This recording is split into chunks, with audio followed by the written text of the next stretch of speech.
ಬಾಗಲಕೋಟೆ ಲೋಕಸಭಾ ಕ್ಷೇತ್ರ 1967ರಲ್ಲಿ ಅಸ್ತಿತ್ವಕ್ಕೆ ಬಂದಂತಹ ಈ ಕ್ಷೇತ್ರ ಇದೀಗ ಬಹಳಷ್ಟು ಪೈಪೋಟಿಯಿಂದ ಕೂಡಿದೆ ಅಂತ ಹೇಳಬಹುದು. ಬಿಜೆಪಿಯ ಭದ್ರಕೋಟೆಯನ್ನ ಛಿದ್ರ ಮಾಡೋದಕ್ಕೆ ಕಾಂಗ್ರೆಸ್ ಒಂದು ಕಡೆ ಪೈಪೋಟಿ ನಡೆಸ್ತಾ ಇದ್ರೆ ಬಿಜೆಪಿ ತನ್ನದೇ ಅಸ್ತಿತ್ವವನ್ನ ಉಳಿಸಿಕೊಳ್ಳೋದಕ್ಕೆ ಹೆಣಗಾಡ್ತಾ ಇದೆ. ಆಕಾಂಕ್ಷಿಗಳ ಲಿಸ್ಟ್ ಬಿಜೆಪಿ ಮತ್ತು ಕಾಂಗ್ರೆಸ್ ಎರಡರಲ್ಲೂ ಕೂಡ ಬಹಳ ದೊಡ್ಡ ಮಟ್ಟದಲ್ಲಿದೆ. 8 ವಿಧಾನಸಭಾ ಕ್ಷೇತ್ರಗಳನ್ನ ಒಳಗೊಂಡಂತಹ ಈ ಲೋಕಸಭಾ ಕ್ಷೇತ್ರ ಹೈ ವೋಲ್ಟೇಜ್ ಕ್ಷೇತ್ರಗಳಲ್ಲಿ ಒಂದು ಅಂತಾನೆ ಹೇಳ್ಬೋದು. ಲೋಕಸಭಾ ಕ್ಷೇತ್ರ ಬಾಗಲಕೋಟೆ ಲೋಕಸಭಾ ಕ್ಷೇತ್ರದಲ್ಲಿ ಟಿಕೆಟ್ ಆಕಾಂಕ್ಷಿಗಳ ಪಟ್ಟಿ ಹೆಚ್ಚಾಗಿದೆ. ಉತ್ತರ ಕರ್ನಾಟಕದ ಪ್ರಮುಖ ಜಿಲ್ಲೆಗಳಲ್ಲಿ ಒಂದಾಗಿರೋ ಬಾಗಲಕೋಟೆ ಜಿಲ್ಲೆ ಬಸವ ಭೂಮಿಯ ಕೋಟೆ ನಾಡು, ಚಾಲುಕ್ಯರ ನಾಡು ಅಂತಲೇ ಫೇಮಸ್. ಟಿಕೆಟ್ ಆಕಾಂಕ್ಷಿಗಳು ತೆರೆಮರೆಯಲ್ಲಿಯೇ ಭಾರಿ ಪೈಪೋಟಿಯನ್ನು ನಡೆಸ್ತಾ ಇದ್ದಾರೆ. ಲೋಕಸಭಾ ಕ್ಷೇತ್ರದಲ್ಲಿ ವೀರಶೈವ, ಲಿಂಗಾಯತ, ದಲಿತ, ಮುಸ್ಲಿಂ ಸೇರಿದಂತೆ ಅಹಿಂದ ಮತಗಳೇ ನಿರ್ಣಾಯಕ. ಬಾಗಲಕೋಟೆ ಸಂಸತ್ ಕ್ಷೇತ್ರ 8 ವಿಧಾನಸಭಾ ಕ್ಷೇತ್ರಗಳನ್ನು ಒಳಗೊಂಡಿದೆ. ಬಾಗಲಕೋಟೆ ಜಿಲ್ಲೆಯ 7, ಪಕ್ಕದ ಗದಗ ಜಿಲ್ಲೆಯ ನರಗುಂದ ವಿಧಾನಸಭಾ ಕ್ಷೇತ್ರ ವ್ಯಾಪ್ತಿಗೆ ಒಳಪಟ್ಟಿದೆ. ಸದ್ಯ ಈ ಕ್ಷೇತ್ರ ಬಿಜೆಪಿಯ ಭದ್ರಕೋಟೆಯಾಗಿದೆ.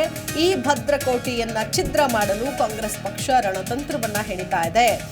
ಗದ್ದಿಗೌಡರ್, ಪಿಸಿ ಗದ್ದಿಗೌಡರ್ ಈಗ ಹಾಲಿ ಸಂಸದರು. ಹಾಗಾಗಿ ಸತತವಾಗಿ ಹ್ಯಾಟ್ರಿಕ್ ಅಲ್ಲ 4 ಬಾರಿ ಗೆದ್ದಿರುವಂತಹ ಪಿಸಿ ಗದ್ದಿಗೌಡರ್ ಅವರ ಎದುರಾಳಿ ಯಾರು? ಗದ್ದಿಗೌಡರ್ ಬದಲಾಗಿ ಮುರುಗೇಶ್ ನಿರಾಣಿಗೆ ಏನಾದರೂ ಟಿಕೆಟ್ ಕೊಡ್ತಾರಾ ಬಿಜೆಪಿಯಿಂದ? ಸತತ 5ನೇ ಬಾರಿಗೆ ಪಿಸಿ ಗದ್ದಿಗೌಡರ್ ಅದೃಷ್ಟ ಪರೀಕ್ಷೆಗೆ ಇಳಿತಾರಾ? ಮಾಜಿ ಜಿಲ್ಲಾ ಪಂಚಾಯಿತಿ ಅಧ್ಯಕ್ಷೆ ವೀಣಾ ಕಾಶಪ್ಪನವರ್ ಕೈಯಿಂದ ಸ್ಪರ್ಧೆ ಮಾಡ್ತಾರಾ? ಕಳೆದ ಸಲ ಪೈಪೋಟಿ ನೀಡಿದ್ದ ವೀಣಾಗೆ ವಿರೋಚಿತ ಸೋಲಾಗಿತ್ತು. ಕೈಯಲ್ಲಿ ವೀಣಾ ಮತ್ತು ಆನಂದ್ ನ್ಯಾಮಗೌಡ ಹೆಸರು ಮುನ್ನೆಲೆಯಲ್ಲಿದೆ. ವೀರಶೈವ, ಲಿಂಗಾಯತ, ದಲಿತ, ಅಹಿಂದ ಮತಗಳು ಇಲ್ಲಿ ನಿರ್ಣಾಯಕ ಪಾತ್ರವನ್ನು ವಹಿಸ್ತಾ ಇದೆ ಅಂತಾನೆ ಹೇಳಬಹುದು. ಹಾಗಾಗಿ ಬಹಳಷ್ಟು ಪೈಪೋಟಿಯಿಂದ ಕೂಡಿದೆ ಈ ಕ್ಷೇತ್ರ. ಉತ್ತರ ಕರ್ನಾಟಕ ಭಾಗದ ಒಂದು ಮಹತ್ವದ ಕ್ಷೇತ್ರ ಅದು ಬಾಗಲಕೋಟೆ ಲೋಕಸಭಾ ಕ್ಷೇತ್ರ ಅಂತಾನೆ ಹೇಳಬಹುದು. ಪಿಸಿ ಗದ್ದಿಗೌಡರ್ಗೆ ಎದುರಾಳಿ ಯಾರಾಗ್ತಾರೆ? ಸಂಸದ ಗದ್ದಿಗೌಡರ್ಗೆ ಟಕ್ಕರ್ ಕೊಡೋದಕ್ಕೆ ಬೇರೆ ಅಭ್ಯರ್ಥಿಗಳು ರೆಡಿ ಆಗಿದ್ದಾರೆ. ನಾಮುಂದು ತಾಮುಂದು ಆಕಾಂಕ್ಷಿಗಳ ಪಟ್ಟಿ ಬಹಳ ದೊಡ್ಡದಲ್ಲೇನೆ ನಡೆದಿದೆ ಅಂತ ಹೇಳ್ಬೋದು. ವೀಕ್ಷಕರೇ, ಈ ಬಾಗಲಕೋಟೆ ಲೋಕಸಭಾ ಕ್ಷೇತ್ರದ ಗ್ರೌಂಡ್ ರಿಪೋರ್ಟ್ ಏನು, ಅಲ್ಲಿನ ಜನ ಏನು ಹೇಳ್ತಾರೆ, ವಾಸ್ತವಿಕ ಅಂಶ ಏನು, ಈ ಕುರಿತಾದಂತಹ ಕಂಪ್ಲೀಟ್ ಡೀಟೇಲ್ಸ್ ಅನ್ನ ಕೊಟ್ಟಿದ್ದಾರೆ ನಮ್ಮ ಪ್ರತಿನಿಧಿ. ನೋಡೋಣ. ವಿಶ್ವಗುರು ಬಸವಣ್ಣನವರ ಐಕ್ಯ ಕ್ಷೇತ್ರ, ಬಸವ ಭೂಮಿ, ಬಾದಾಮಿಯ ಚಾಲುಕ್ಯರ ನಾಡು ಎಂದೆಲ್ಲ ಪ್ರಖ್ಯಾತಿಯನ್ನ ಪಡೆದಿರುವ ಬಾಗಲಕೋಟೆ ಜಿಲ್ಲೆಯಲ್ಲಿ ಚುನಾವಣಾ ಕಣ ರಂಗೇರ್ತಾ ಇದೆ. ಲೋಕಸಭೆಗೆ ಚುನಾವಣಾ ದಿನಾಂಕ ನಿಗದಿಯಾಗುವ ಸಮಯ ಸಮೀಪಿಸ್ತಾ ಇದ್ದಂತೆ ವಿವಿಧ ರಾಜಕೀಯ ಪಕ್ಷಗಳಲ್ಲಿ ಬಿರುಸಿನ ಚಟುವಟಿಕೆಗಳು ಆರಂಭಗೊಂಡಿವೆ. ವಿವಿಧ ರಾಜಕೀಯ ಪಕ್ಷಗಳ ಟಿಕೆಟ್ ಆಕಾಂಕ್ಷಿಗಳು ತೆರೆಮರೆಯಲ್ಲಿಯೇ ಟಿಕೆಟ್ ಅನ್ನ ಪಡೆಯುವುದಕ್ಕೆ ಒಂದೆಡೆ ಕಸರತ್ತನ್ನು ನಡೆಸಿದ್ದಾರೆ.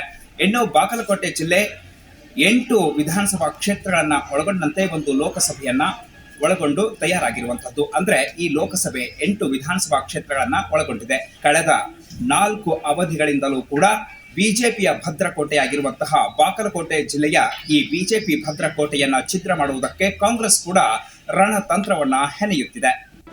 ಜಿ ಕನ್ನಡ ನ್ಯೂಸ್ ಈಗ ನಿಮ್ಮ ಮನೆಯಲ್ಲೇ ನೋಡಿ. ಎಲ್ಲ ಕೇಬಲ್ಗಳಲ್ಲಿ ಈಗ ಲಭ್ಯ. Sun Direct 292, Jio TV 1334, U digital 162, city cable 51, GTPL 17, Abhishek cables 821, Rockline telecommunication 51, Shri Basaveshwara number 60, Vinayaka digital number 53, in digital number 896ರಲ್ಲಿ. ನಿಮ್ಮಿಸ್ತದ ಜಿ ಕನ್ನಡ ನ್ಯೂಸ್ ನೋಡಿ ಆನಂದಿಸಿ.